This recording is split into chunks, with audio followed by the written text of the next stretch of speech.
What the fuck is up? How we doing? Yeah, this is dope. Welcome. This is fresh. This is nice. Well, somebody like to get a feel for the audience. You know, it's like getting in the jacuzzi. You gotta see who's in this. See who in the water first. You know, I can't just go off the cuff right quick. Gotta see. Okay, we got a young crowd, AARP crowd. Okay, I might get some gabapentin in here. Anybody got some tramadol? My back hurt. Oh, folks know what I'm talking about. Yeah, I can just look for some pain pills. This is nice. I like this. This is cool, man. This is a little vibe in here, man. Yeah, I'm coming in from LA. You know, all the BS was going on out there with the fires and whatnot. And I was about 5-6 miles away from it. And you know, your friends are hitting you up, your family's hitting you up. Are you okay? Is everything gonna be all right? And it's just nonstop. You know, it was very overwhelming and very sad for the people who, you know, was definitely going directly through it. You know, and every time people would hit me up like, "Are you okay? You need any help?" I'm like, "No, I'm okay, but you can send me that money though." Truth be told, I almost evacuated before the Palisades. You know, my life was already on fire. You know what I mean? I was like, I'm trying to get up out of here. No, but it's good to be here in Vegas, man. It's good to be here in Vegas. I got some family here, and it's always good to see my family. You know, they come out to support me. And, it's a beautiful thing. And my family, you know, they kind of well off. They're doing pretty good, but they still do a lot of black stuff. You know, like lack of a better word, a lot of nigga shit. You know. Like, we got 5 Teslas, none of them are charged. Every Tesla on E, that don't even make sense. You can't even use the radio because you're gonna fuck with the miles. The hell y'all doing in here? You treating the Tesla like an iPhone, that's crazy. We got people in love in here. Yeah, I see y'all in love, yeah. Beautiful thing, man. Keep who you got. Sometimes you be getting in love and you be like, you know what, maybe I'm gonna see what's out there in the streets. I'm telling you right now, ain't nothing in the streets, man. Ain't nothing out there in the streets. If you got somebody appreciating you, you better appreciate them. Ain't nothing else out there for your crazy ass but the person in front of you, okay? Stuff out here, man. I love how people say dating is tough. I don't think dating has to be that tough, but it is pretty odd, you know. But I think dating was much more tougher before language. You had to have a hell of a grunt to get hurt. You know, you had to.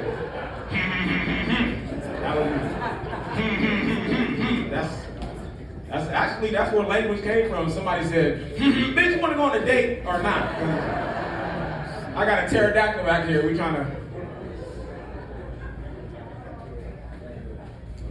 Now you gotta find people on a similar vibe. You know, you gotta find people on a similar vibe. I was hooking up with this one chick once, and I felt like our vibe just wasn't fully matching up. You know, like let's say if my kisses were sold in a record store, they would be in the R&B section. I was coming in with the smooth kisses. You know. Jump on it, let's do it, ride it, you know, that was me with the, you know, smooth kisses, you know. But the girl I was hooking up with, her music was a little different, you know. She was more like, cut my life into pieces, this is my last resort, suffocation, no, oh, come on, man, we can work our way up to that, we ain't gotta. You can't start, it's a crescendo, baby. You can't start off on Cut My Life, baby. Find people on a similar vibe, you know. I like to smoke weed from time to time, you know. And thank you. We got some weed smoker support. You can't pay me in herbs, so you can't. And I realize, you know, everybody has their drug of choice. If you fuck with a woman that smokes weed, she's likely to bring you food in bed. You know? That's nice. It's sweet, you know. You fuck with a woman that does coke, she gonna make your bed. Just get out the shower, all the dishes done. You be like, oh my gosh, that's so sweet, baby. You didn't have to sweep like that. You didn't have to sweep like that. You fuck with an alcoholic, she will piss in your bed. She will. Some of y'all know she will. Every girl that be in the bed, she tell you, right before she goes to sleep, she goes, just so you know, I sweat in my sleep. Don't believe that, fellas. That's not sweat. That wasn't. Why you sweating on both of us then? Why your sweat smell like urine? Ain't nothing worse than a girl that pees in the bed and ain't got $1.25 for laundry. How you going?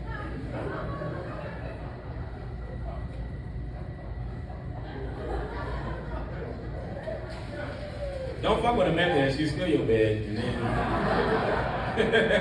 now you done woke up on the floor. That ain't nice. That ain't nice at all. I like to share some random Black History facts from time to time. You know, it's Black History Month. How many of you guys know that Harriet Tubman had narcolepsy?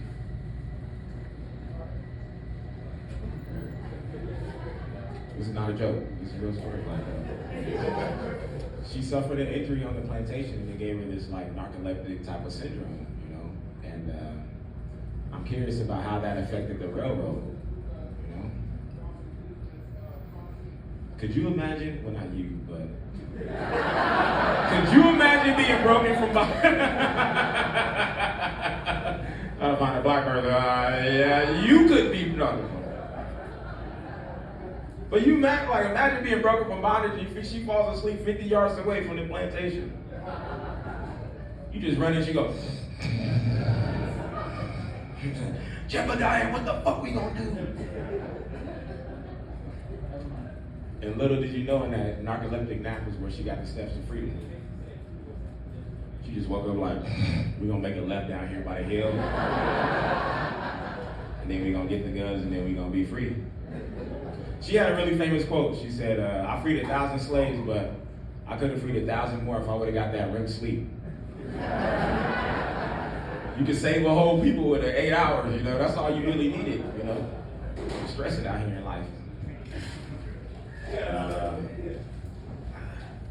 I hate to say this because I got some family here, but this girl I was talking to, she was giving me some really like interesting, dirty talk, you know. She was saucing me up a little bit. She was like, hey, Steven, I got some of the wettest pussy you ever had. She said, I guarantee it. She gave me the Men's Warehouse. She said, you're going to like the way you look. Are you going to give me the Men's Warehouse, girl?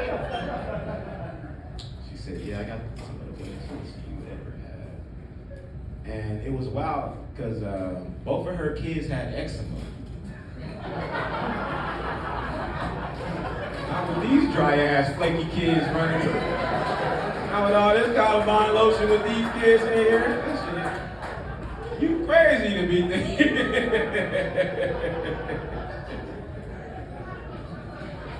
I'm sorry, I don't know how explicit I can get in Jimmy's Kimmel Club tonight. I'm bad. There's more dirtier.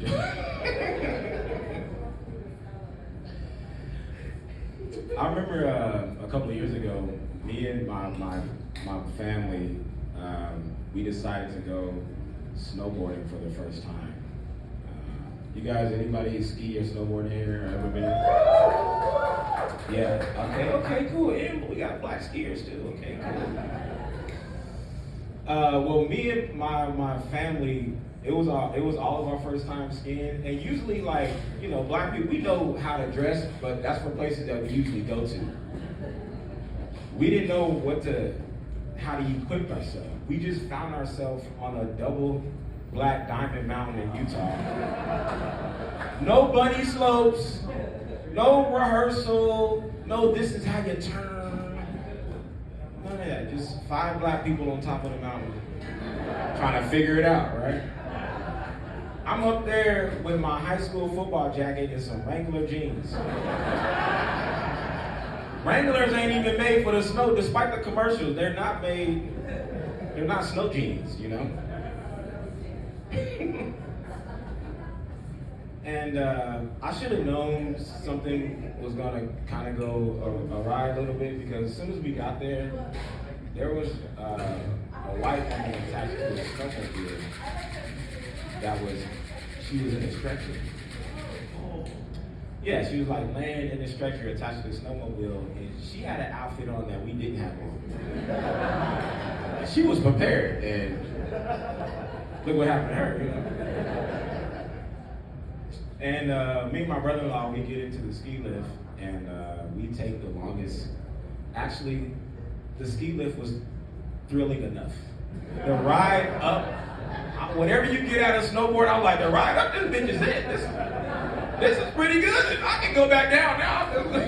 I think I've had it. And we take the longest ride up to the top, and my brother-in-law, he was much smarter than I was.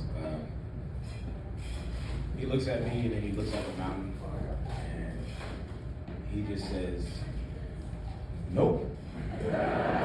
He starts walking down the mountain with his snowboard like Moses. He just said, fuck it, I'm gonna take my chances walking down this bitch. My dad, my ass, I was being silly. I was too many video games, you know. I was like, I can mix the Tony Hawk. That don't even make sense. And the family that came off the lift behind us, it was two sisters. They had to be like 8 and maybe 12, really young.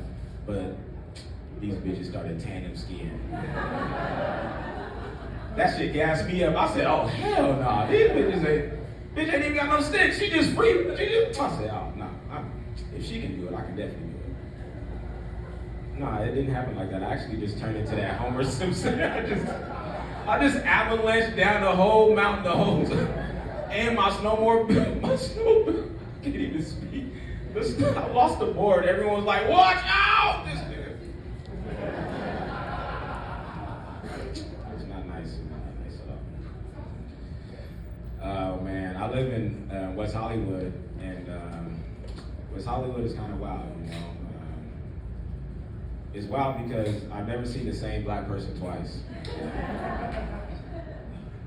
Even people look at me like I'm dropping off food. I'm like, no, I live right here.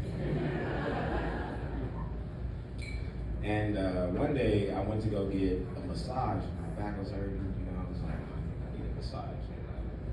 I went right down the street, and the massage parlor had a rainbow flag in front. I was like, man, I'm not here for the extracurricular stuff. You know? I really want a legitimate massage. My shit's fucked up, you know. And I go in, I'm like, yeah, I'm not worried about it. I go in, and this is a typical massage, you know, protocol. Yeah, go inside the room, you know, get dressed, you feel comfortable, yada yada yada. And he comes in about, 5 or 10 minutes later, and he did something that a masseuse had never done to me before. When he came in, he did like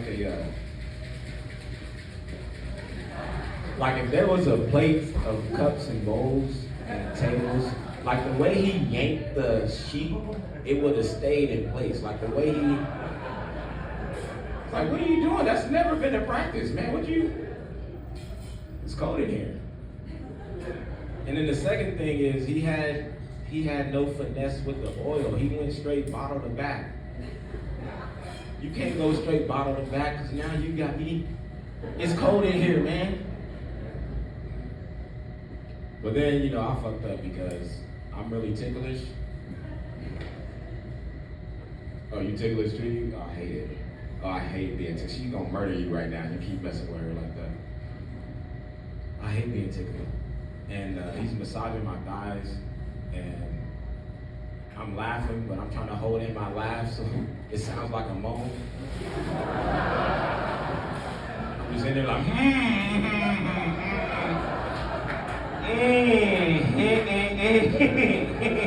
Ooh, I will murder you right now. God damn. I can't murder the gay masseuse. That's gonna look crazy. Type of hate crime they gonna.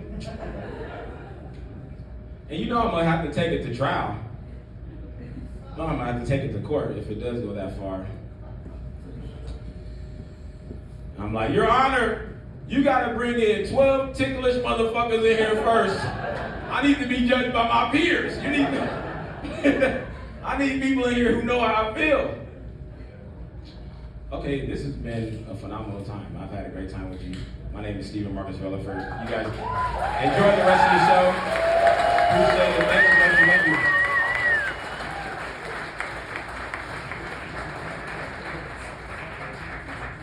Give it up one more time for Stephen Marcus.